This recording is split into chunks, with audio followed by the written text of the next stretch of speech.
અમદાવાદમાં રેલવેની નકલી ટિકિટ આપી છેતરપિંડી કરનાર શખ્સ ઝડપાયો છે। મોબાઈલમાં ટિકિટ એડિટ કરી વોટ્સએપ પર મોકલી આપતો હતો। એ ટિકિટ કન્ફર્મ કરી આપવાનું કહી લોકો સાથે છેતરપિંડી કરતો।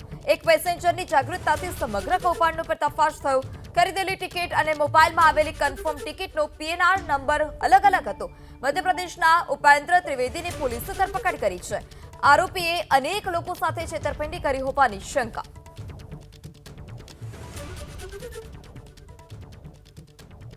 અમદાવાદમાં રેલવેની નકલી ટિકિટ આપી છેતરપિંડી કરનાર શખ્સ ઝડપાયો છે। મોબાઈલમાં ટિકિટ એડિટ કરી વોટ્સએપ પર મોકલી આપતો હતો। એ ટિકિટ કન્ફર્મ કરી આપવાનું કહી લોકો સાથે છેતરપિંડી કરતો। એક પેસેન્જરની જાગૃતતાથી સમગ્ર કૌભાંડનો પર્દાફાશ થયો। ખરીદેલી ટિકિટ અને મોબાઈલમાં આવેલી કન્ફર્મ ટિકિટનો પીએનઆર નંબર અલગ અલગ હતો।